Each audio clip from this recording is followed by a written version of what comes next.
والسلام على سيد الأشرف الخلائق أجمعين سيد الأولين والآخرين شفيع المذنبين نبينا ونبي الرحمة للعالمين أبي القاسم محمد اللهم صل على محمد وآل محمد وآله الطيبين الطاهرين المعصومين الهداة المهديين الذين أذهب الله عنهم الرجس وطهرهم تطهيرا.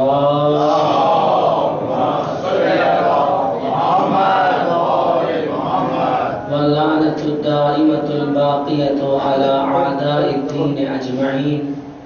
أما بعد، فقد قال الله عز اسمه في محكم كتابه ومتقن خطابه وقوله الحق.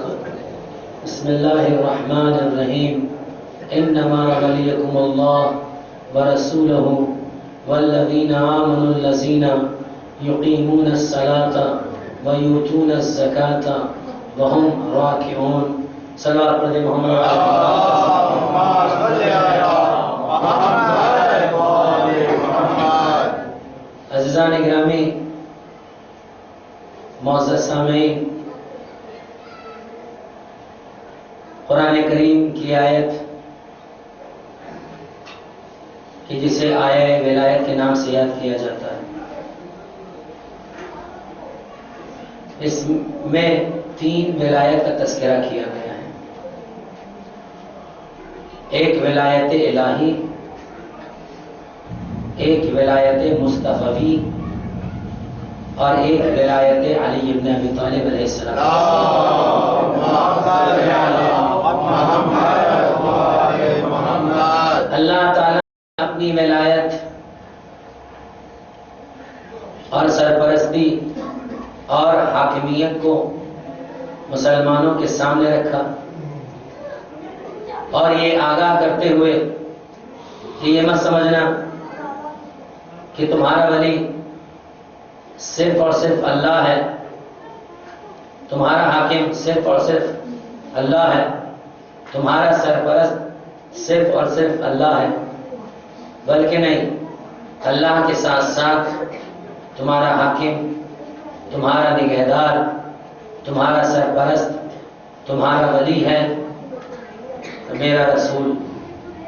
اور اس کے بعد ایک صفت کے ساتھ علی ابن ابی طالب علیہ السلام کی ولایت کا اعلان کروایا. اور وہ لوگ ہیں جو ایمان لے کر آئے، جنہوں نے نماز کو قائم کیا.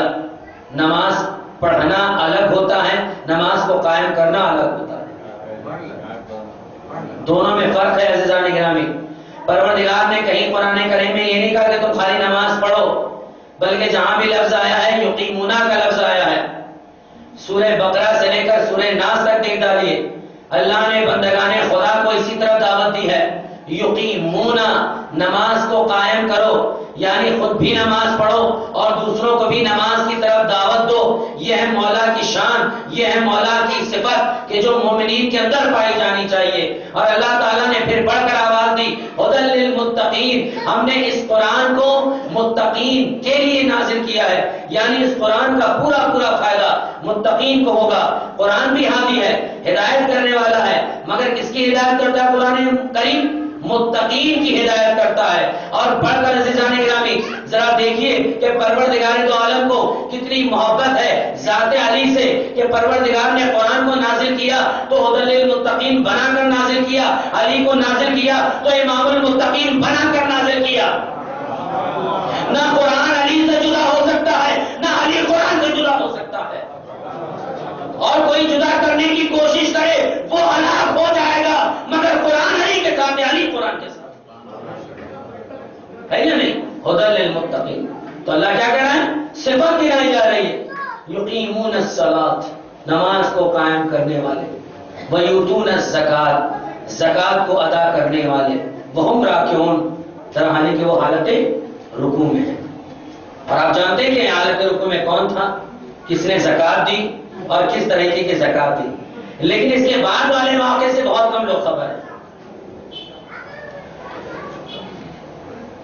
سنا ہے آپ نے واقعہ کہ پیغمبر نماز پڑھا رہے ہیں, سارے اصحاب پیغمبر نماز کی حالت میں ہیں, تکبیرۃ الاحرام اللہ اکبر ہو چکی, سورہ الحمد ختم ہو چکا, دوسرا سورہ ختم ہو چکا, حالت رکوع میں اللہ اکبر کہہ کے پیغمبر گئے, سارے نمازی پیغمبر کی اتباع کرتے ہوئے, سارے صحابہ پیغمبر کی اتباع کرتے ہوئے حالت رکوع میں گئے. آنے والا سائل تھا, یہ کوئی نہیں جانتا وہ تھا کیا, سوال کیا کوئی ہے جو میری پریشانی کو دور کرے, کوئی ہے جو میری مشکل کو دور کرے. ایک مرتبہ اس نے غور سے دیکھا, ایک عظیم ترین نمازی جس کے ہاتھ کی انگوٹھی نے حرکت کی, قریب بڑھ کر ہاتھ کی انگوٹھی لے لی, چلا گیا, اور اس کے بعد نماز ختم ہو گئی. نماز ختم ہونے کے بعد تمام اصحاب میں چیمی گونیاں ہونے لگی.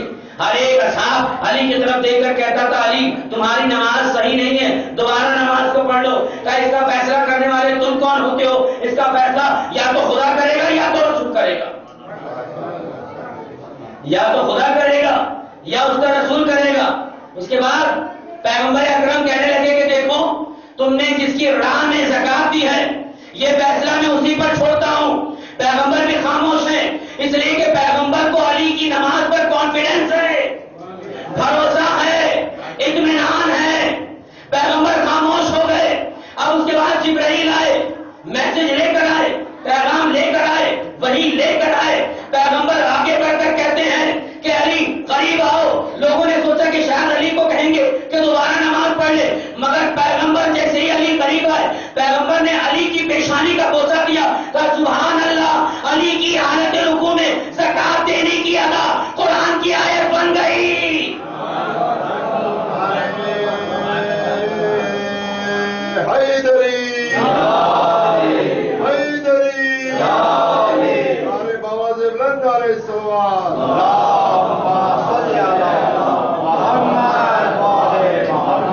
قرآن کی آیت بن گئی, قرآن میں آیت آ گئی, اور اس کے بعد پیغمبر نے آیت خوش ہو کر سنائی, انما ولیکم اللہ ورسولہ والذین آمنوا الذین یقیمون الصلاۃ ویؤتون الزکاۃ وہم راکعون. حالت رکوع میں علی نے زکات دے کر قرآن کی آیت منگوا لی, اور علی کی شان میں ایک آیت نہیں, دو آیت نہیں, بلکہ نہ جانے کئی آیتیں علی کی شان میں نازل ہوئی ہیں. علی محتاج آیت نہیں ہے بلکہ آیت محتاج ہے کہ کب میرا علی اس عمل کو انجام دے اور میں فرش سے عرش سے فرش برابر علی کے دامن میں آ جاؤں اور ہمیشہ کے لیے قیامت دم تک مسلمانوں کی کتابیں چھپ جاؤں. لہذا اور اس کے بعد جب لوگوں نے دیکھا کہ یار ہم تو خامخواہ علی پر الزام لگا رہے تھے, جو منافقین تھے جن کے دلوں میں کہیں نہ کہیں بغض علی بیٹھا ہوا تھا, سوچا کیوں نہ جب اتنی معمولی چیز علی کے ساتھ ہو سکتی ہے تو ہمارے ساتھ کیوں نہیں ہو سکتی. کہا پھر کیا ہوا, کیا کیا جائے؟ کہا دیکھو مدینے کے بعد 5-6 فقیر ہیں, یہودیوں کے فقیر ہیں, نصرانی فقیر ہیں, چلو ہم انہیں لالچ دیتے ہیں, انہیں کہیں گے کہ بھئی ہم خوبصورت قسم کی انگوٹھی پہن لیں گے, حالت رکوع میں آ کر وہی سوال کرنا جو علی سے دوسرے سال نے کیا تھا, ہماری طرف آنا, ہم انگوٹھی اتار کر دے دیں گے تو ہم انگوٹھی لے کر چلے جانا, اور اس کے بعد جو ہے ہمارے لیے آیت نازل ہو جائے گی. یعنی جہاں ایمان باللہ معرفت خدا مکمل نہیں ہوتی وہاں پر اسی طریقے کی تھنکنگ پیدا ہو جاتی ہے. لہذا اس کے بعد ہوا یہ, نماز شروع ہوئی, تکبیرۃ الاحرام پیغمبر نے کہا, حالت رکوع میں آئے. وہ جو فقیر یہود و نصارہ کے تھے جو پہلے سے ہی سیٹ کیے گئے تھے, لہذا وہ مسجد میں آ کر سوال کرتے ہیں کوئی ہے جو میری مشکل کو دور کرے. ایک مرتبہ قریب آ کر حضور نے ایک مرتبہ انگوٹھی کو حرکت دی, انگوٹھی اتار لی گئی, دوسرے حضور نے حرکت دی مگر انگوٹھی اتر نہیں رہی ہے. اب وہ انگلی کھینچ رہا ہے انگوٹھی کے ساتھ, کہنے لگے کمبخت میری انگلی تو چھوڑ دے. کہا کہ کوئی بات نہیں, گھبرائیے نہیں, آپ رکوع کی حالت میں رہیے, میں اپنے ساتھ چھڑا بھی رکھا ہوا ہوں.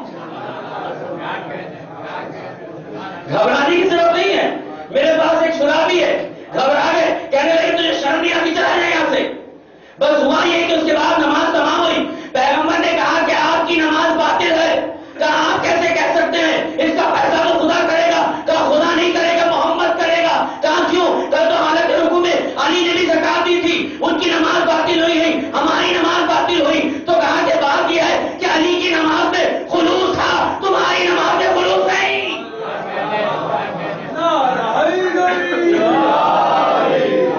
قد افلح المؤمنون الذين هم في صلاتهم خاشعون.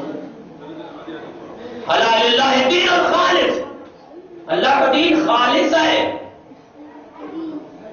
اس لیے شاعر نے کیا خوب کہا ہے، خرچ کر کے حسین کے غم میں اپنی دولت بڑھا رہے ہیں لوگ، اور دودھ جیسی ہے صورت اسلام، اس میں پانی ملا رہے ہیں لوگ. دودھ جیسی ہے سیرت اسلام، اس میں پانی ملا رہے ہیں لوگ. ظاہر سی بات ہے.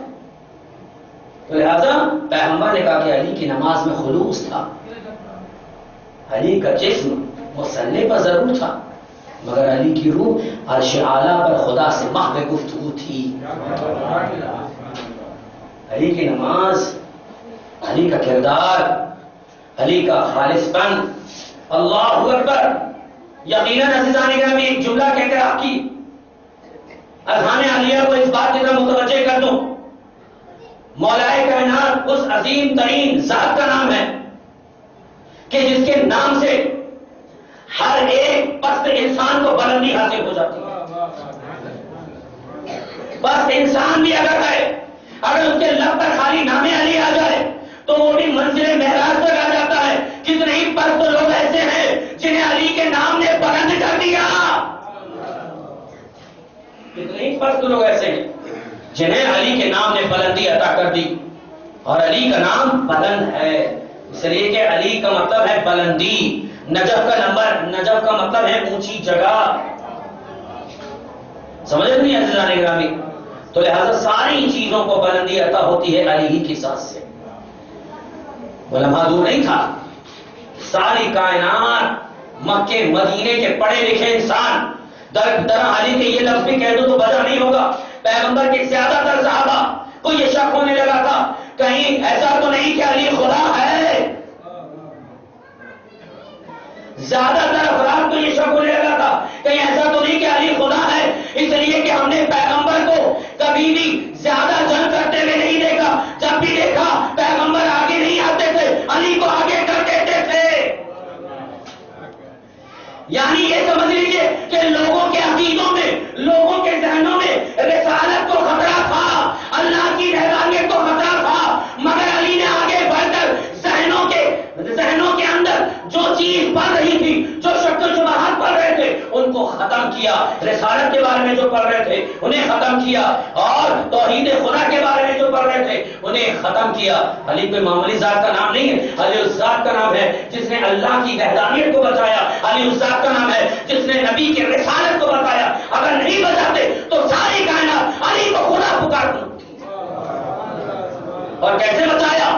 ذرا سنیے کیسے بچایا. ساری کائنات علی کو خدا ماننے پر اکٹھا. ہر انسان یہ کہہ رہا ہے ذہن میں، دل میں، پیغمبر کے صحابہ میں بھی یہ شک کہ ہم نے پیغمبر کو وہ کام کرتے ہوئے نہیں دیکھا جو علی کو دیکھا. سورج کو پلٹایا علی نے، پیغمبر موجود تھے، کیا پیغمبر اس کام کو نہیں کر سکتے تھے؟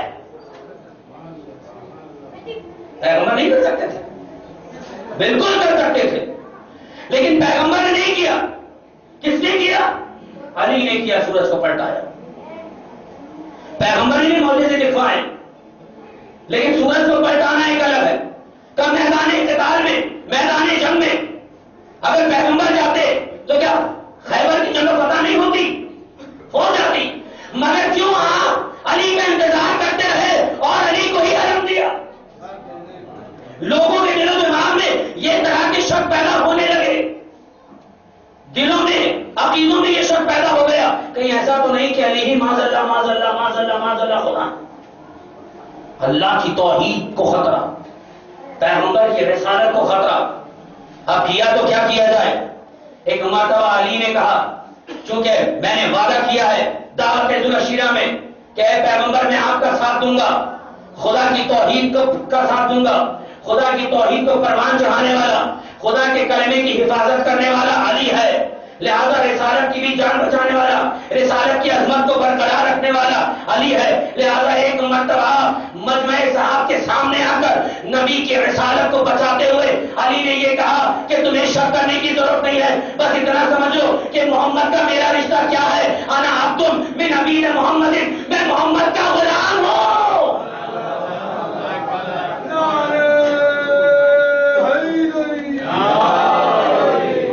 میں محمد کا غلام ہوں۔ صحابہ کے سامنے کہا میرے بارے میں زیادہ سوچو مت، سمجھو مت، عقیدے ہم یہ مت پال لینا کہ میرے اندر خدائی صفت ہے، میرے اندر کوئی صفت نہیں ہے، بس یہ سمجھ لو کہ میں نے جو کچھ بھی سیکھا ہے اس سے سیکھا ہے۔ ارے جب شاگرد ایسا ہے تو آقا کیسا ہوگا؟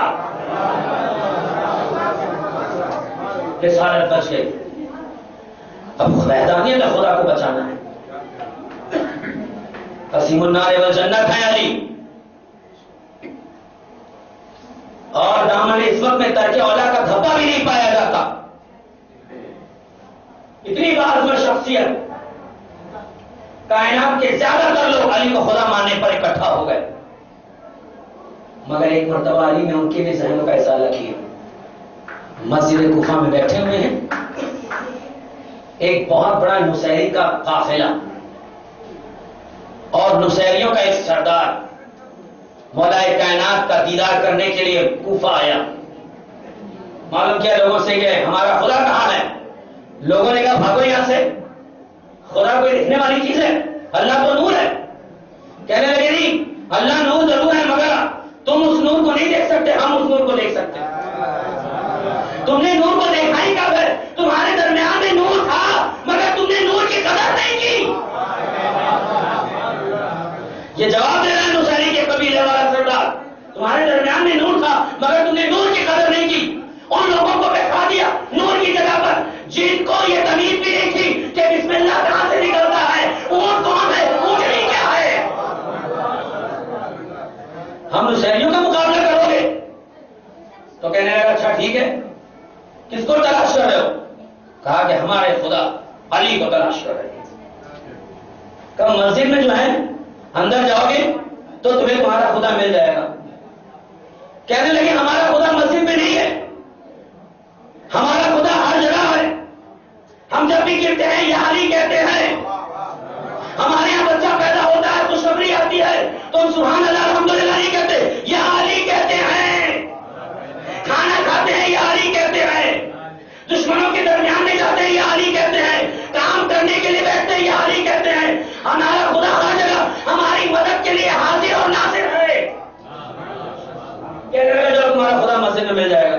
کہا ٹھیک ہے کوئی بات نہیں۔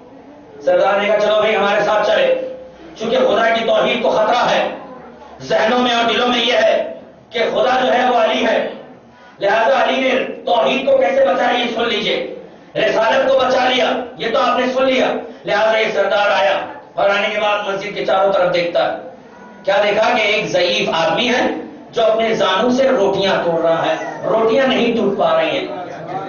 بڑی توجہ ہے خاص، اللہ کی توحید کو کیسے بچایا علی نے۔ واقعات تو سنتے رہتے مگر نتیجے حاصل کرنا یہ ہماری ذمہ داری ہے، میسج لینا یہ ہماری ذمہ داری ہے۔ مجلس کا مطلب واہ واہ نہیں ہوتا ہے، مجلس کا مطلب ہوتا ہے اپنے کردار کو سنوارنا۔ لہذا مسجد کے پاس آ کر دیکھا کہ ایک ضعیف آدمی ہے جو زانوں پر روٹیاں رکھ کر، سوکھی روٹیاں رکھ کر توڑ رہا ہے اور پانی میں بھگو کے کھا رہا ہے۔ قریب آئے، سلام کیا، مولا نے جواب نہیں دیا، چونکہ نصیری ہے، خدا کا منکر ہے، خدا کے منکر کا جواب نہیں دیا جاتا، مشرک آدمی کے سلام کا جواب نہیں ہے۔ مولا خاموش ہو گئے، کہا کہ یہ بتائیے کہ یہاں پر ہمارے خدا علی کہاں ہے؟ مولا کو جلانا گیا، لیکن ظاہر سی بات ہے کہ مولا جو ہے وہ مہلت دینے والے ہیں، حجت خدا ہے، لہذا مولا خاموش ہو گئے تو جواب نہیں دیا۔ کہنے لگے میں ہی ہوں علی، بتاؤ۔ دیکھ کر خوش ہو گیا، بیٹھ گیا، کہنے لگے آپ ہمارے خدا ہیں۔ کہا تم نے مجھے کس اینگل سے خدا مان لیا؟ سنیے سوال جو ہے، کہا میں نے آپ کو دیکھا ہے کہ جب پیغمبر کا سر آپ کے زانوں پر تھا آپ رونے لگے، آپ کے آنسو پیغمبر کے رخساروں پر پڑے، پیغمبر نے آنکھیں کھولی، کہا علی کیوں رو رہے ہو؟ کہا وقت اثر جا رہا ہے، کہا علی میں وضو کر کر آتا ہوں، تم اپنا کام کرو، اور آپ نے انگلی سے سورج کو پلٹایا۔ انگلی سے سورج کو پلٹانا تو بہت بڑی بات ہے عزیزان گرامی، اس لیے کہ اگر ایک سیکنڈ بھی کائنات کا ادھر سے ادھر ہو جائے تو نظام کائنات بدل جاتا ہے، مگر علی نے کئی لمحوں کے لیے اسے پاس کی طرف کیا، پریزنٹ سے پاس کی طرف لے کر آئے، یہ تو ہے نا، یعنی نظام شمسی اور قمری اور نظام ارضی میں کتنا زیادہ ڈفرنس آیا ہوگا، ذرا سوچیں کتنے لوگوں کی موت ہونے والی تھی بچ کے رہ گئی، کتنے لوگوں کو مہلت ملی، کتنے لوگوں پر عذاب نازل ہونے والا تھا مگر وہ بھی بچ گئے، کیونکہ علی کی مقدس انگلی سورج سے مس جو ہو گئی،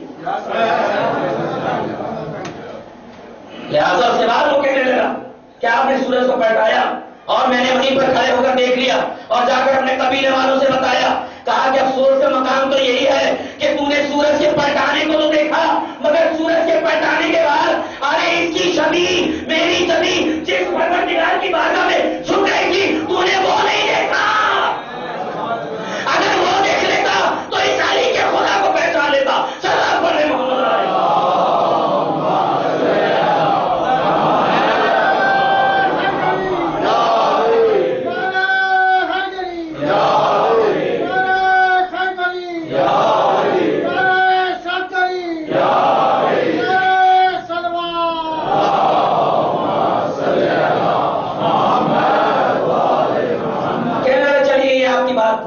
چلی کچھ دیر کے لیے، لیکن دوسری چیز کا کیا کا جنگ خیبر میں آپ نے جو در خیبر کو کھاڑا، وہ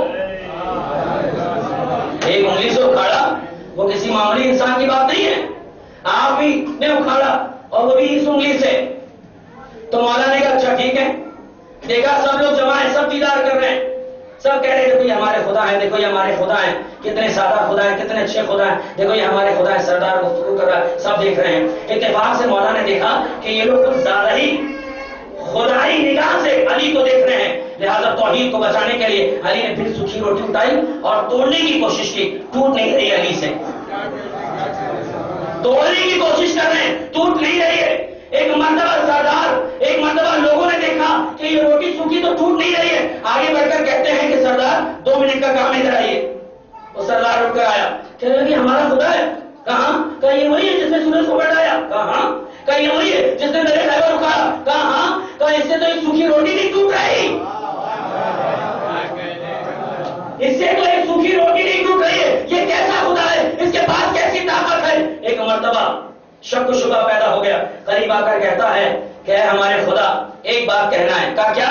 کہا آپ نے اتنے بڑے بڑے کارنامے انجام دیے، مرد جیسے پہلوان کو پھچاڑ کر رکھ دیا، در خیبر کو اکھاڑ کر پھینک دیا، ایک انگلی سے سورج کو پلٹا دیا، نہ جانے کتنے سارے کام آپ نے انجام دیے، لیکن ایک بات میرے سمجھ میں نہیں آ رہی ہے کہ آپ کی یہ سوکھی روٹیاں ہاتھوں سے نہیں ٹوٹ رہی ہیں، زانوں پر رکھ کر زور دے رہے ہیں پھر بھی نہیں ٹوٹ رہی ہیں۔ تو کہا کہ یہی تو بات ہے، وہ جو در خیبر والی طاقت تھی، وہ جو انگلی سے سورج پلٹانے والی طاقت تھی، وہ طاقت تھی جو پروردگار نے اپنے خالص بندے کو دی تھی، یہ گناہگار بندے کی طاقت ہے کہ روٹیاں بھی نہیں ٹوٹ رہی ہیں۔ سرکار بندے محمد والے محمد،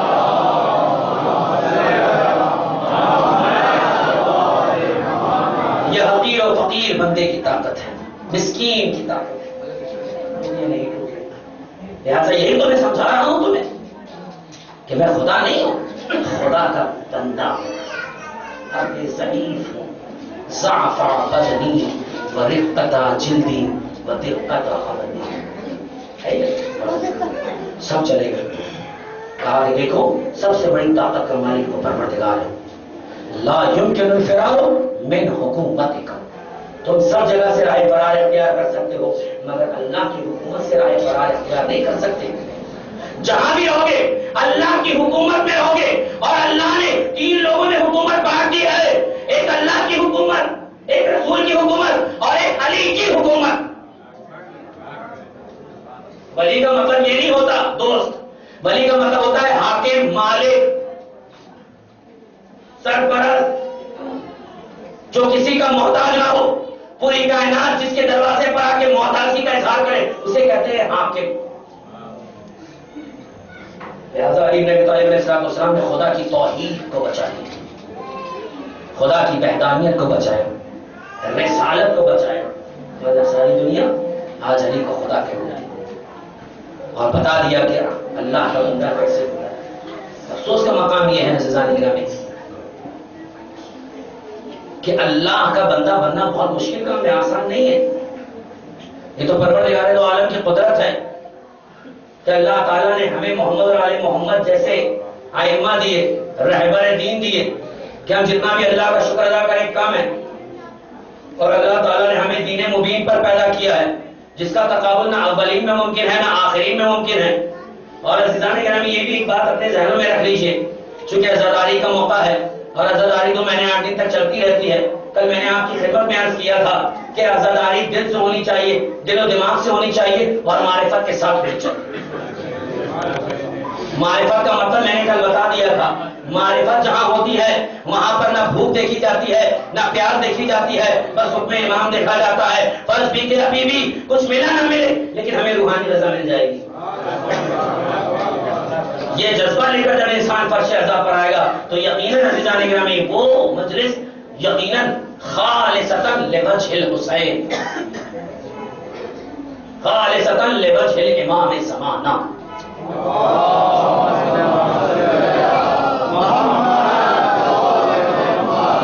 لیکن اگر ہمارے اندر وہ چیز ہوگی کہ نہیں کچھ اور دب جائے مجلس میں، تو خود سوچیں کہ ہماری عزاداری، ہماری محبت حسین کے سلسلے میں کون سے درجے پر ہے؟ ہم نے حسین کو کیسے مانا؟ ہم دعوت ذوالشیرہ والے مسلمان نہیں ہیں، ہم غدیر والے مسلمان ہیں جنہوں نے تپتی ہوئی ریت پر بھی علی کی وحدانیت کا اور علی کی ولایت کا اظہار کیا ہے۔ دعوت ذوالشیرہ والے مسلمان نہیں ہیں، لیکن معلوم تھا پیغمبر کو کہ علی دعوت کرنی پڑے گی۔ حکم خدا ہے ہر سے عشیرت اقل اقربین، اپنے رشتہ داروں کو اسلام کی طرف دعوت دو۔ یعنی سب سے پہلی رسپانسبلٹیز ایک پیغمبر کی، ایک مومن کی، ایک امام کی جو بنتی ہے وہ یہ بنتی ہے کہ پہلے اپنوں کو سدھارو بعد میں دوسروں کو سدھارو۔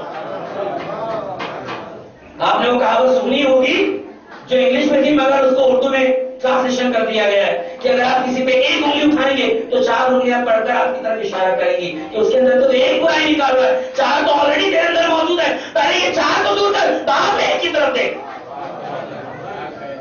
ہے یہ نہیں عزیزان گرامی؟ تو لہذا ہم دعوت ذوالشیرہ والے مسلمان نہیں ہیں جنہوں نے کھانا کھایا اور اس کے بعد کھانے کا حق ادا کرنے کی غرض سے محبت کر رہے ہیں رسول سے۔ ہم وہ نہیں ہیں، ہم وہ ہیں جنہوں نے غدیر کے میدان میں تپتی ہوئی ریت پر مولایت کی باتیں سنی، پیغمبر مولا کے قدموں کا بوسہ دیا اور مولا کی ولایت کو اپنے اعضاء و جوارح میں جگہ دی۔ من کنت مولا ہو فہذا علی مولا، یہ لفظ کوئی معمولی نہیں ہے، یہ وہ لفظ ہے جو روح ہے، حیات ہے، جاویدانی ہے۔ یہ سمجھ لیجئے کہ پورا اسلام سمٹا ہوا ہے من کنت مولا فہذا علی مولا کے اوپر۔ اللہ تعالیٰ نے نماز کے بعد یہ اعلان نہیں کیا کہ پیغمبر کہہ دو الیوم اکملت لکم دینکم، لیکن غدیر کے میدان میں اعلان ولایت علی کے بعد یہ کہا کہ پیغمبر کہہ دیجئے الیوم اکملت لکم دینکم، آج ہم نے تمہارے دین کو مکمل کر دیا۔ تو جب بغیر ولایت علی کے دین مکمل نہیں ہو سکتا تو ہمارا ایمان بغیر علی ولی اللہ کے کیسے کمپلیٹ ہو سکتا ہے؟ یہ تو خود سوچنے والی بات ہے۔ تو لہذا دعوت ذوالشیرہ بھی کوئی معمولی دعوت نہیں ہے، اس میں بھی کئی میسج پوشیدہ ہیں۔ سنا تھا آپ نے اس سے پہلے جو مولانا پڑھ دی گئے کہ دعوت ذوالشیرہ کا اہتمام جناب ابو طالب نے اپنے پرسنل پیسے سے کیا۔ اور ایک اور بات، اس زمانے میں اور لوگ بھی تھے، پیغمبر نے ان سے نہیں کہا دعوت کا انتظام کرو، ڈائریکٹ آئے ابو طالب کے پاس۔ یہ روایت صحیح ہے، ابو طالب کے پاس آئے، اس لیے کہ ابو طالب بہت مانتے ہیں۔ ابو طالب نے کہہ دیا تھا مکے کے کفار مشرکین کو کہ دیکھو نگاہ غیظ و غضب پر ڈالنے سے پہلے یہ سوچ لینا یہ بھتیجا کس کا ہے. مشہور ترین حدیث کہ ایک مرتبہ ابو جہل اور ابو جہل چکے بہت جانکار اور بہت انٹیلیجنٹ آدمی تھا مگر تھا کافر مطلع، اور بڑے بڑے عرب اس سے رائے مشورہ کرنے کے لیے آتے تھے اور یہ سب کو صحیح رائے دیتا تھا اور چالاک بہت تھا، مگر ابو جہل کہلایا. یعنی علم تھا، ایجوکیشن تھا، صلاحیت تھی لوگوں کو صحیح مشورہ دینے کی، مگر اللہ نے کہا کہ نہیں یہ ابو جہل ہے. بھائی ابو جہل کیوں کہا جا رہا ہے؟ ایک پڑھے لکھے انسان کو اگر میں جاہل کہوں تو کیا ہوگا؟ جتنا برا انسان کو جہالت کے لفظ سے لگتا ہے اتنا کسی سے نہیں لگتا. دو لفظ ایسے ہیں کہ اگر انسان کو اگر آپ کہیں تو انسان کو فوراً برا ہو جائے گا، لڑائی جھگڑے والا ماحول پیدا ہو جائے گا. ایک لفظ ہے لفظ جاہل. جاہل آدمی بھی اپنے آپ کو جاہل سننا پسند نہیں کرتا. یہ ہے لفظ جہالت ایک ایسا لفظ ہے کہ اگر آپ کسی انسان کو کہہ دیں تم جاہل آدمی، تمہیں کیا معلوم، برا لگ جائے گا اس کو. اگر آپ کے سامنے عزت کی بنا پر کچھ نہ کہے مگر پیٹھ پیچھے ضرور غصہ ہوگا اور یہ چیز کو اپنے دل میں رکھا رہے گا یار صاحب نے مجھے جاہل کا، اس کی ہمت کیسے ہوئی مجھے جاہل کیسے ہوئی. یعنی ہر آدمی اپنے آپ کو علم سے جوڑنا چاہتا ہے، جاہل بھی اپنے آپ کو جاہل کہنا کہلوانا پسند نہیں کرتا. ایک یہ لفظ اور دوسرا لفظ ہے بے ایمان. لفظ بے ایمان سے بھی بہت سے لوگوں کو نفرت ہے. اگر آپ کسی سے کہہ دیں تو بے ایمان ہے، آپ کے سامنے کچھ نہیں کہے، ہو سکتا ہے عزت کی بنا پر، لیکن پیٹھ پیچھے اسے بڑا برا لگا، اس کی ہمت کیسے اس نے میرے عقیدے میں حملہ کیا، میں بے ایمان ہوں. کیونکہ یہ دو لفظ ایسے ہیں عزیزان گرامی اور دونوں کا تعلق علی سے ہے. علم کا تعلق بھی علی سے ہے، ایمان کا تعلق بھی علی سے ہے. فطرتی طور پر ہر انسان علی سے جڑنا چاہتا ہے. صلوات علی محمد علیہ.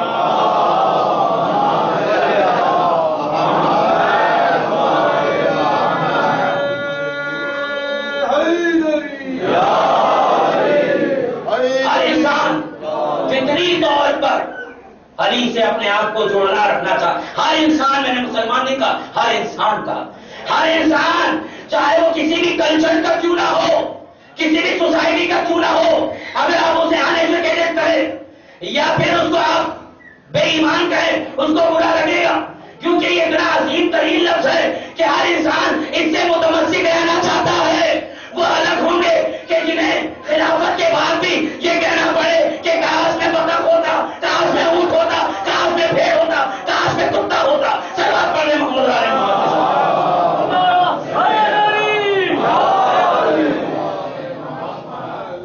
کچھ لوگوں کو بہت اچھا لگتا ہے ممبر پر آ کر، پیغمبر کے ممبر پر آ کر کہتے ہیں کاش میں انسان ہونے سے بہتر ہے بکری ہوتا. تیرے فطرت میں تو بکری ہی ہے، اونٹنی ہوتا، بطخ ہوتا، پرندہ ہوتا. یہ الفاظ ہیں صحیح بخاری کے، ہم اپنی طرف سے نہیں کہتے.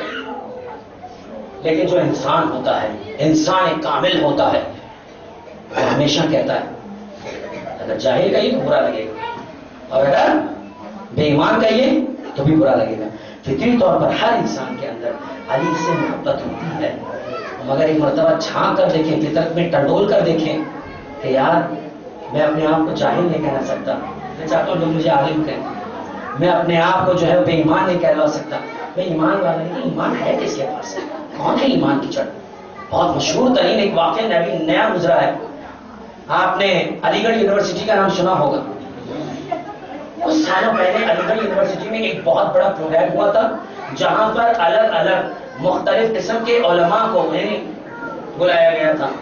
اگر کوئی ہندو مذہب کا ہے تو اس کا جو سب سے گیانی پنڈت ہے اس کو بلایا گیا. اگر کوئی سنی عالم ہے سب سے بڑا اس کو بلایا گیا.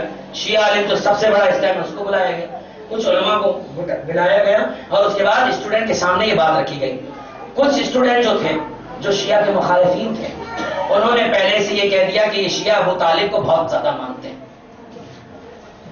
ابو طالب کو بہت زیادہ مانتے ہیں. بہتر یہ ہے کہ ہم جو ہیں ایک ہندو کی زبان سے ہی ابو طالب کو کافر کہیں. لیکن عزیزان گرامی اللہ تعالیٰ نے ایک چیز رکھی ہے وہ ہے عزت. عزت ان کے ذریعے سے لوگوں کو ملتی ہے. عزت ان کی محتاج ہے, یہ عزت کے محتاج نہیں.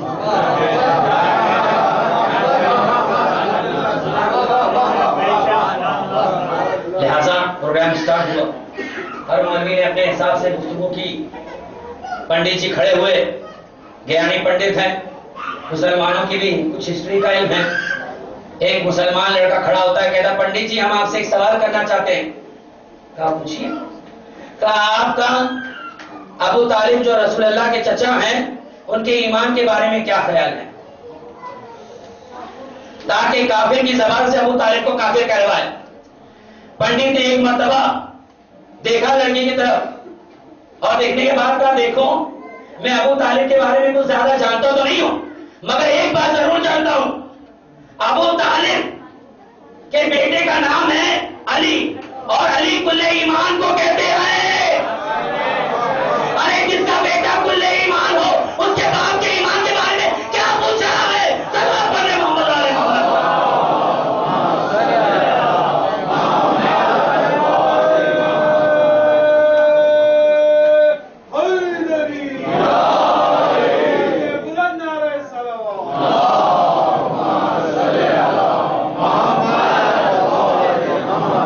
بیٹا کل ایمان, اس کے ایمان کے بارے میں مجھ سے کیا سوال کر رہے ہو؟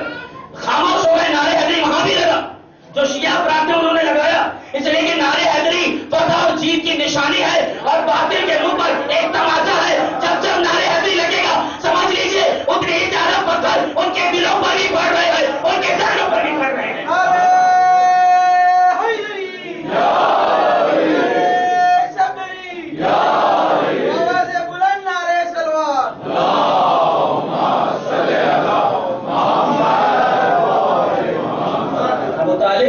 کل ایمان کے بعد, اور ابو جہل اتنا گیا نہیں, اتنا پڑھا لکھا ہونے کے بعد بھی ابو جہل رہ گیا. کس بنا پر؟ معرفت رسالت نہیں تھی, معرفت علی نہیں تھی. تو جہاں معرفت نہیں ہوتی ہے وہاں علم والا بھی جاہل کہلاتا ہے, بلکہ جاہل نہیں ابو جہل, جہل کا باپ. ایجوکیشن معرفت پیدا کرتا ہے, علم انسان کے اندر معرفت پیدا کرتا ہے. اس لیے تو منبروں سے کہا جاتا ہے کہ معرفت کو پیدا کرو, اور علی نے بھی پڑھ کر نہج البلاغہ کے سب سے پہلے خطبے میں یہی کہا, اول دین معرفت, تمہارا سب سے پہلا دین معرفت ہے. سب سے پہلا دین کیا ہے؟ معرفت. سب سے پہلا خطبہ جو آدم کی خلقت میں مولا کائنات نے بیان کیا, اول دین معرفت. سب سے پہلا دین کیا ہے؟ معرفت ہے. جب تک معرفت نہیں ہوگی اس وقت تک انسان اپنی ساری چیزوں کو اس کے حوالے نہیں کرے گا. معرفت سلیقہ سکھاتی ہے, معرفت ادب سکھاتی ہے, معرفت جینا سکھاتی ہے, معرفت بلند نہیں ہونا سکھاتی ہے, پستی نہیں سکھاتی. اور معرفت جب ہو جاتی ہے تو پھر انسان دولت کو چھوڑ کر بھی جس کی معرفت ہے اس کی طرف دوڑتا ہے. لہذا عزیزان گرامی, ابو جہل سب کچھ گیانی ہونے کے بعد بھی ابو جہل رہے. ابو طالب نے خیر ایک اور کہہ دیا, خبردار غیظ و غضب کی نگاہ ڈالنے سے محمد پر میرے بارے میں سوچنا, اس کا بھتیجا ہے, یہ ابو طالب کا بھتیجا ہے. اور اس کے بعد اس نے کوشش کی کہ ابو طالب کو کسی طریقے سے قتل کیا جائے. اس کو معلوم تھا کہ پیغمبر ایک ہی راستے سے آتے ہیں, اور اس راستے پر خار بھی بچھائے جا رہے ہیں, کوڑا کرکٹ بھی پھینکا جا رہا ہے. وہ آپ نے ضعیفہ کا سنا ہے واقعہ کہ کوڑا کرکٹ پھینکتی تھی نہیں. اس کے علاوہ اور عورتوں کو ابو لہب نے کہہ رکھا تھا کہ اگر محمد کو مکے سے نکالنا ہے تو ایک اور کام کرنا پڑے گا, لوگوں کے ذریعے سے انہیں اذیت پہنچانی پڑے گی. یہ کہو کہ ان کی راہ میں خار بچھا دیے جائیں, ان کی راہ میں غلاظت ڈال دی جائے, اور عورتوں سے کہو کہ کوڑا کرکٹ پورا جمع کر کے رکھیں, جب محمد یہاں سے گزرے تو ڈال دیں. کہا ہمیں پتہ کیسے چلے گا؟ کیا کوئی ہارن ہوگا کہ جس کے ذریعے سے پتہ چلے کہ محمد اس گلی سے گزر رہے ہیں؟ کہا کوئی پتہ ہی لگنے کی ضرورت نہیں ہے, محمد کے جسم سے جو خوشبو نکلتی ہے اس خوشبو سے پہچان لینا کہ محمد گزر رہا ہے. لہذا سارا کوڑا کرکٹ اٹھا کر محمد جا رہے ہیں اس کے راستے پر ڈال رہی ہیں، سروں پر پڑ رہا ہے، پیغمبر کے لباس پہ پڑ رہا ہے، پیغمبر کے کانٹے چبھ رہے ہیں، پیغمبر کو پیچھے سے مارا جا رہا ہے، مگر پیغمبر پھر بھی کلمے اعلی کلمت لا الہ الا اللہ، اللہ کے کلمے کو بلند کرنے کے لیے ساری مصیبتوں کو برداشت کرتے ہوئے نظر آ رہے ہیں۔ ایک مرتبہ پیچھے چھرا رکھ کر سامنے آتا ہے، کہتا محمد آپ بچنا چاہو تو بچ لو۔ ایک مرتبہ محمد نے کہا کیا کہہ رہا ہے؟ بس ایک مرتبہ ہاتھ سے چھرا چھوٹا اور بھاگ گیا۔ لوگ وہاں بیٹھے تھے، کیا محمد کا کام ختم ہو گیا؟ کہا گیا تو تھا قتل کرنے کے لیے، تو کہا ہوا کیا؟ کہا محمد نے خالی مجھ سے یہ پوچھا کہ کیا کہہ رہے ہو؟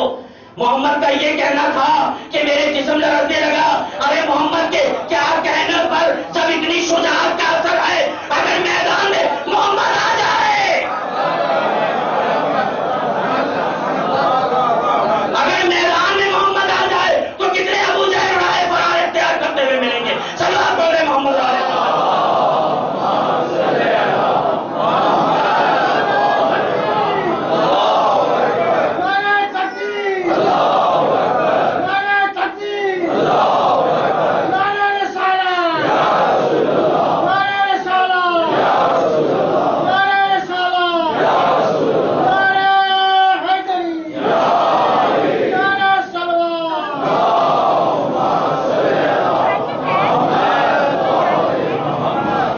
علیہ گرامی، جب محمد اترا ہے میدان جنگ میں تو کیا حال ہوا؟ اور اس کے بعد بلال حبشی کو بڑا افسوس ہوتا تھا۔ بلال حبشی با وفا اصحاب میں سے، اور یہ اتنا عظیم پیغمبر کا صحابی ہے کہ جو مؤذن ہے مدینے کا۔ اذان دینا بہت بلندی کا کام ہے، لوگ پیچھے بھاگتے ہیں اذان سے، جن کا کام ہے وہی کر لو، میں کیوں اذان دوں؟ اذان کوئی معمولی شے نہیں، اذان ایک بلندی کا نام ہے۔ اور جب آپ اللہ اکبر کہتے ہیں تو زمین اور آسمان کے سارے فرشتے مل کر آپ کے ساتھ اللہ اکبر کہتے ہیں، اور اس کا ثواب کوئی معمولی نہیں ہے۔ جب اذان دینے والا گلدستہ اذان پر کھڑا ہوتا ہے، اللہ اکبر کہتا ہے، زمین اور آسمان کے فرشتے بھی اللہ اکبر کہتے ہیں۔ پروردگار کہتا ہے اس کے گناہوں کو بخش دو۔ کہا پروردگار اس کے گناہ تو معاف ہو چکے، کہا اس کے والدین کے گناہ کو بخش دو، والدین کے گناہ معاف ہو چکے، اس کے مرحومین کے گناہ کو بخش دو جو قبر میں سزا پا رہے ہیں۔ ایک اذان مغفرت والدین اور مغفرت مرحومین کے لیے کافی ہے۔ قریب تو ہو، معرفت تو حاصل کرو۔ اور بلال اس شخصیت کا نام ہے کہ جس کے اندر اتنا خلوص پایا جاتا تھا کہ اللہ نے جس کی زبان کو نہیں دیکھا، جس کے سین اور شین کو نہیں دیکھا، بلکہ دل کو دیکھا، اور دل میں چھپی ہوئی اخلاص کو دیکھا، اور اخلاص کے اندر بسی ہوئی ولایت کو دیکھا۔ اور یہ بھی سنیے، ہر اذان ملائکہ کے لیے فخر کی باعث نہیں ہوگی، وہی اذان فخر کی باعث ہے جو اعلان غدیر کے بعد سلمان فارسی نے کہی تھی۔ اس لیے کہ یہ مکمل اذان ہے، اسلام کے مکمل ہونے کے بعد والی اذان ہے۔ لوگوں نے اعتراض تو کیا تھا کہ جب کہا اشہد ان امیر المومنین علی ولی اللہ، لوگوں نے آ کر قریب کہا کہ یا رسول اللہ یہ اذان غلط دے رہے ہیں۔ کہا کیا ہوا؟ کہا انہوں نے کہا اشہد ان علی ولی اللہ، کہا کہ کمبخت ابھی سنا اور ابھی فراموش کر دیا۔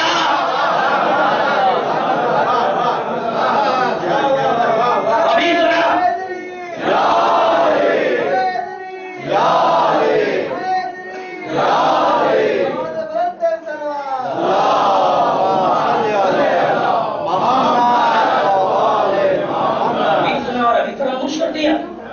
یہ جو اذان ہماری ہے یہ اذان کامل ہے، اذان ناقص نہیں ہے۔ جو ملا بھی اسے اذان ناقص کرے خدا اس پر لعنت کرے۔ یہ اذان کامل ہے، بہترین اذان، وہ اذان کے جس پر ملائکہ بھی گونج اٹھتے ہیں۔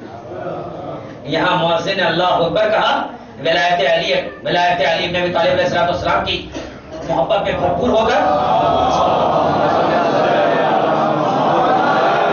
وہاں پر فرشتگان خدا نے کہا اللہ اکبر، اللہ نے کہا سارے گناہوں کو بخش دو۔ اس لیے کہ میری گواہی دے رہا ہے، اور میری گواہی کے ساتھ ساتھ رسول کی گواہی کے ساتھ ساتھ علی کی ولایت کی گواہی دے رہا ہے۔ لہٰذا جو بھی علی کی ولایت کا پرچار کرتا ہے اللہ کی نگاہ میں وہ مغفور بھی ہے اور معتوب بھی ہے۔ توبہ کیا ہوا بھی ہے، تائب بھی ہے. لہذا پروردگار دو عالم نے اذان کے لیے یہ چیز رکھی ہے. لہذا اذان ہر مومن کو کوشش کرنی چاہیے کہ وہ سیکھے.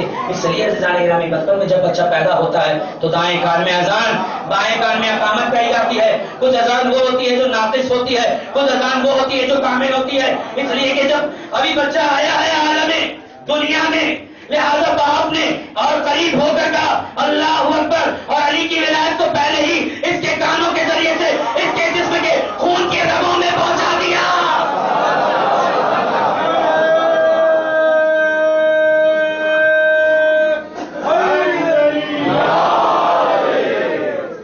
اس لیے جب بچہ پیدا ہو رہا ہے تو حکم یہ ہے کہ کلو مولود علی فطرت الاسلام، ہر بچہ پیدا ہونے والا اسلام کی فطرت پر پیدا ہوتا ہے، مگر اسلام کی فطرت اس کے اندر بھرتے ہیں ماں باپ، اور ماں باپ اذان کہلوا کر علی کی ولایت کی فطرت بھر کر ہمیشہ کے لیے مولائی بنا دیتے ہیں اپنی اولاد. اور اس لیے جب علی کے فضائل بچہ سنتا ہے، چاہے وہ چھوٹا ہو، ماں کی آغوش میں ہو، چاہے وہ مجلس میں ہو، بیٹھا ہوا ہو، مسکرا اٹھتا ہے. اس لیے کہ وہ جانتا ہے اور وہ گواہی اس بات کی دے رہا ہے کہ دیکھو میں کتنا پاک ہوں اور جس آغوش سے میں آیا ہوں وہ کتنی پاک ہے. اس لیے شاعر نے کیا خوب کہا ہے، چین سے جی رہے ہیں ہم جو ہندوستان میں، چین سے جی رہے ہیں ہم جو ہندوستان میں، دوستوں بس یہ غم شبیر کا احسان ہے. چین سے جی رہے ہیں ہم جو ہندوستان میں دوستوں بس یہ غم شبیر کا احسان ہے. اور کس کی رگ میں کیسا کیسا خون ہے یہ دیکھ لو. اس لیے کہ عزاداری معرفت کا ذریعہ ہے. کس کی رگ میں کیسا کیسا خون ہے یہ دیکھ لو. ارے یہ عزاداری نہیں، یہ نسل کی پہچان ہے. یہاں پر آپ آ کر اپنی نسلوں کی طہارت اور پاک و پاکیزہ ہونے کی گواہی دے رہے ہیں. عزیزان گرامی، تو یہ ہے عظیم ترین سرمایہ ولایت کا جو اللہ تعالیٰ نے ہم مومنین کو اور ہماری بہن مومنات کو عطا فرمایا ہے. خوشا نصیب ہیں. اور عزیزان گرامی، یہ کوئی معمولی شے نہیں، ولایت، یہ ولایت اللہ کی سب سے عظیم ترین امانت ہے جو آپ کے دلوں میں. اگر اس امانت کے ساتھ خیانت ہوئی تو اللہ معاف نہیں کرے گا. بہت بڑا جملہ میں نے کہہ دیا. اب سمجھنا اور سمجھانا آپ کی ذمہ داری ہے. میں ہر چیز کی وضاحت نہیں کر سکتا. اب آپ خود اپنے کلیجوں پر ہاتھ رکھیں اور ایک مرتبہ سوچیں. رات میں جب بھی موقع ملے میرے دوستوں، میں مسلسل پہلی مجلس میں بھی یہ کہہ چکا ہوں اور اب یہ تیسری مجلس میں بھی یہ کہہ رہا ہوں، رات کے وقت سوتے وقت یہ سوچیں کہ اللہ تعالیٰ نے مجھے اتنی عظیم نعمت دی، ولایت علی. اور مولانا صاحب نے یہ کہا کہ حدیث یہ ہے کہ ولایت علی اللہ کی عظیم ترین امانت ہے. اگر امانت میں کوئی خیانت کرے تو اس کا حشر کیا ہوگا؟ سب کچھ معاف کر سکتا ہے پروردگار، مگر شرک معاف نہیں کر سکتا، اور محمد و آل محمد کی ولایت کے ساتھ خیانت معاف نہیں کر سکتا. سوچے کہ میں کیا کر رہا ہوں. کیا واقعی میں اس امانت کو صحیح طریقے سے لے کر چل رہا ہوں؟ کہیں ایسا تو نہیں کہ میں نے اس امانت کو محدود کر کر رکھ دیا ہے، کہیں چھپا کر رکھ دیا ہے. یہ امانت کہیں میرے دل سے چلی تو نہیں گئی؟ کہیں میں دنیا کا ہو کر تو نہیں رہ گیا مولا کو چھوڑ کر؟ کہیں میں نے عزاداری کو اپنے مفاد کے لیے استعمال کرنا تو نہیں شروع کر دیا؟ کہیں عزاداری میرے لیے ایڈورٹائزمنٹ کا ذریعہ تو نہیں کہ میں اپنے آپ کو مشہور اور معروف کرواؤں؟ اس لیے کہ دو طرح کے عزادار ہوتے ہیں. ایک وہ عزادار ہوتے ہیں جو واقعاً عزادار ہوتے ہیں، یعنی حقیقی عزادار، اور ایک عزادار ہوتے ہیں مجازی عزادار، جو ظاہر میں کچھ ہوتے ہیں باطن میں کچھ ہوتے ہیں، جن کا مقصد ہوتا ہے ایڈورٹائزمنٹ کیا جائے، معرفت کروائی جائے، مشہور کیا جائے اپنے آپ کو، لوگ دیکھیں تو کہے کتنا اچھا آدمی ہے، کتنا زیادہ اچھا کرتا ہے، کتنا بہتر کرتا ہے. لیکن ایک ہوتا ہے حقیقی عزادار کہ ہر چیز کو اچھا کرنے کی کوشش کرتا ہے، اس لیے کہ اس کے دل میں ایک خیال ہوتا ہے کوئی راضی ہو نہ ہو، بیوی راضی ہو جائے، بیوی راضی ہو جائے، بیوی راضی ہو جائے.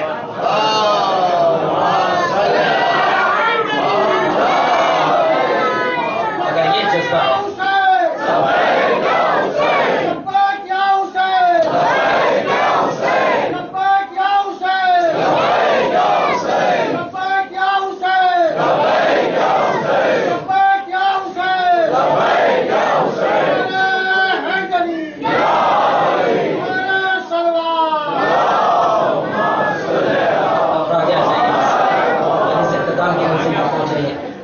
پڑھتے پڑھتے آگے آ جائیں. پیچھے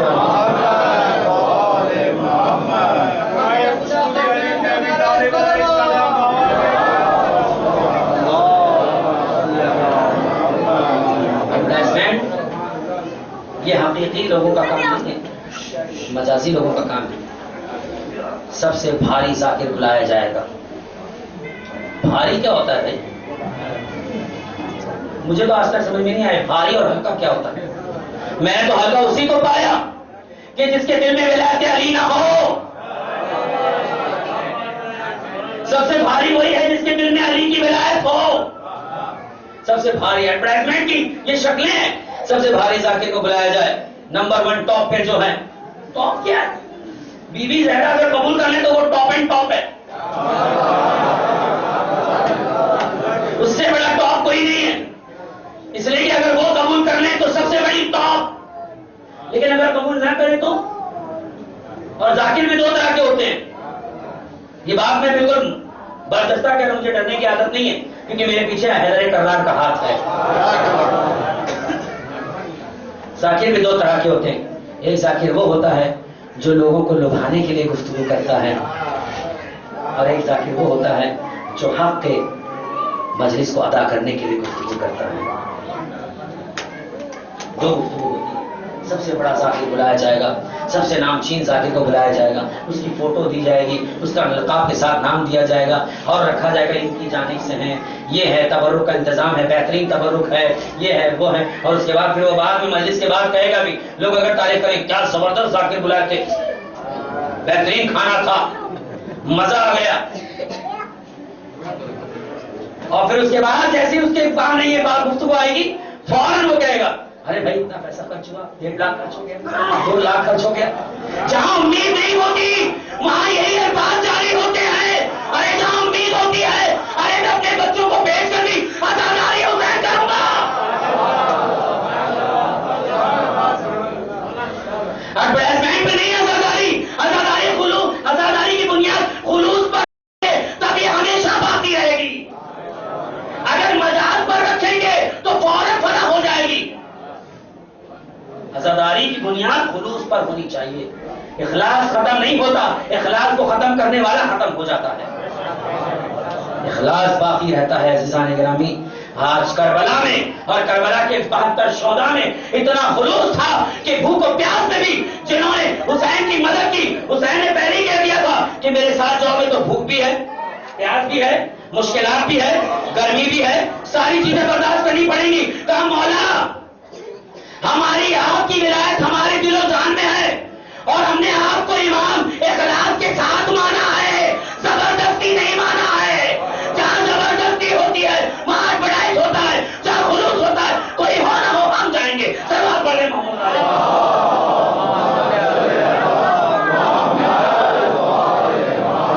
عزاداری عظیم ترین سرمایہ. آج دشمنان اسلام پوری طاقت لگا رہے ہیں کس کو توڑنے پر؟ نماز کو توڑنے پر. کیوں؟ ان کو ایسی کون سی چیز نظر آ گئی عزاداری میں؟ عزاداری میں مومنین کا خلوص نظر آ گیا. اور آج سے نہیں، 1400 برس سے لے کر آج تک کوشش یہ کی جا رہی ہے کہ عزاداروں کو بھی مٹایا جائے، عزاداری کو بھی مٹایا جائے، اور منبر سے لے کر لوگوں تک، لوگوں سے لے کر کھانے پینے تک ہر چیز میں عزاداری پر کو سخت کیا جا رہا ہے تاکہ مومنین دور ہوتے ہوئے نظر آ جائیں. ممبر سے لے کر، سمجھ گئے ہوں گے، ممبر سے لے کر تو اتنے انٹیلیجنٹ تو آپ ہیں. سلوات پڑھیں محمد آل محمد.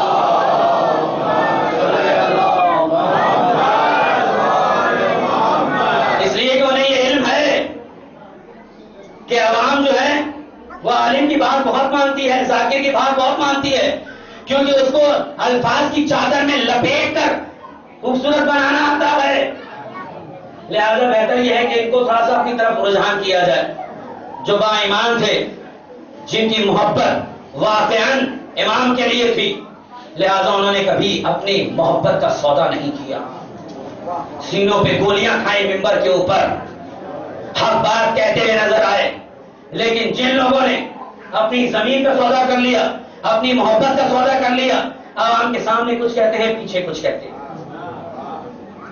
لہذا پوری کوشش ہے اسرائیل کی، دشمنان اسلام کی، امریکہ کی، کہ کسی طریقے سے آزاداری کو توڑ دیا جائے، آزاداروں کو ختم کر دیا جائے، اور جو یوتھ ہے ان کے ذہنوں میں الگ الگ قسم کی باتیں ڈال دی جائیں، تاکہ یہ دھیرے دھیرے کرتے کرتے محمد اور آل محمد کی اصل سیرت سے دور ہو جائیں.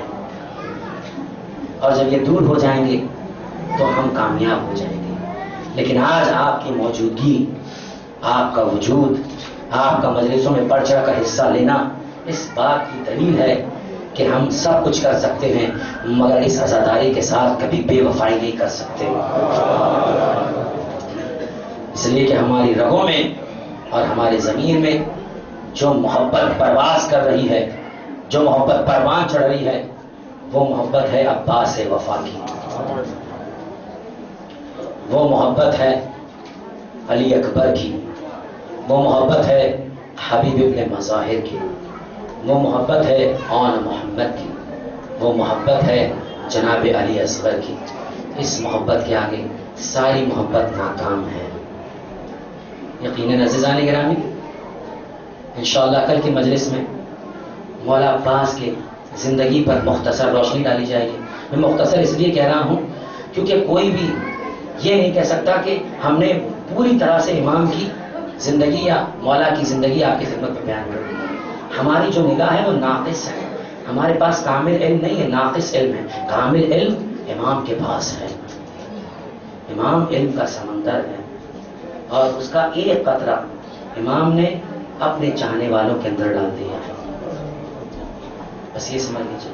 کل انشاءاللہ مولا عباس کی فضیلت، مولا عباس کی زندگی کے بارے میں بیان کیا جائے گا. کوشش یہ رہے گی کہ ان پہلوؤں کو بیان کیا جائے کہ جو پہلو شاید آپ نے سنا ہو یا نہیں سنا. یقیناً عزیزان گرامی، ذکر سید الشہداء ہمارے لیے ایک عظیم ترین نعمت ہے. فاطمہ زہرا نے ہمیں حسین کے پرگریے کے لیے مانگا ہے، ماتم کے لیے مانگا ہے. ماتم بہت عظیم شے ہے عزیزان گرامی. افسوس اس بات کا ہے کہ ہو سکتا ہے کہ ہم معرفت نہیں رکھتے ہوں گے ماتم سے، اس بنا پر ہم فوراً چلے جاتے ہیں. ورنہ ماتم بہت زیادہ ضروری چیز ہے. ماتم یزیدیت کے خلاف ایک احتجاج ہے. ماتم ہر بیوی نے جب بھی موقع ملا، جب بھی ہاتھ کھلے، نماز کے بعد اگر کوئی کام ہو رہا ہے تو وہ ہے حسین کا ماتم، عباس کا ماتم، اور محمد کا ماتم، علی اکبر کا ماتم. کبھی لیلا نے اپنے جگر پر مار کر کہا ہائے اکبر، کبھی جناب رباب نے اپنے آغوش کو دیکھ کر کہا اور اپنے سینے پر مار کر کہا اے میرے اصغر.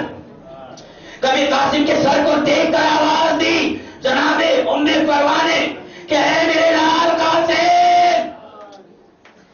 اور کبھی زہرا نے دشت کربلا میں حسین کی بے سر لاش کے سامنے آ کر کہا اے میرے لال حسین، ارے کوئی ہو نہ ہو، ارے تیری دکھیاری ماں تیری لاش کے سامنے گریا کر رہی ہے، ماتم کر رہی ہے، رو رہی ہے. یہ ماتم بہت پرانا. جب شمر نے دیکھا کہ انہیں جب بھی فرصت ملتی ماتم کرتے ہیں، لہذا ان کے ہاتھوں کو پسے پشت باندھ دو، اگر ہاتھ پیچھے ہوں گے تو یہ مجبور ہوں گے، یہ ماتم نہیں کر سکتے. زینب کے ہاتھوں کو باندھا گیا پسے پشت، ام کلثوم کے ہاتھوں کو باندھا گیا پسے پشت، سکینہ کے ہاتھوں کو باندھا گیا پسے پشت. ہر ایک بیوی نے اللہ اکبر، ایک بیمار تھا جب ہتھکڑیاں اٹھاتا تھا تو اللہ اکبر ہتھکڑیاں اتنی وزنی تھی کہ جو جنگلی ہاتھی کو قابو میں کرنے کے لیے پہنائی جاتی تھی.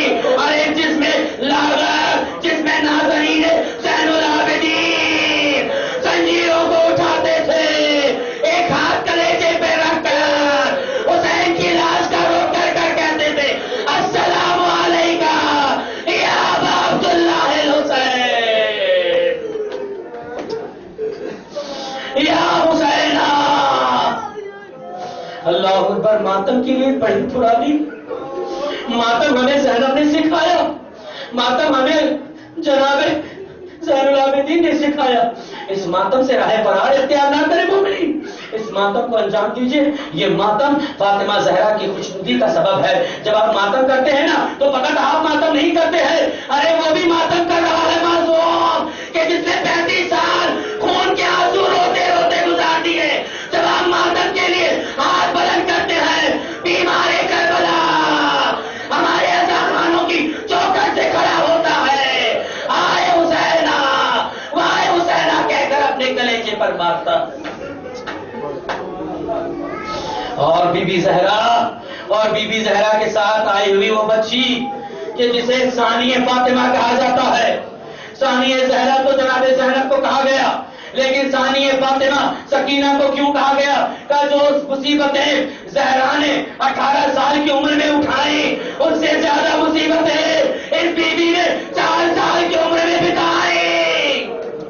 مگر اللہ نے بی بی فاطمہ کے سر پر چادر تھی, مگر سکینہ قریشر تھی. بال بی بی کے اتنے چھوٹے تھے کہ جب چہرے پر ڈالتی تھی نا بی بی تو آدھا چہرہ چھپتا تھا, آدھا چہرہ ظاہر ہو جاتا تھا.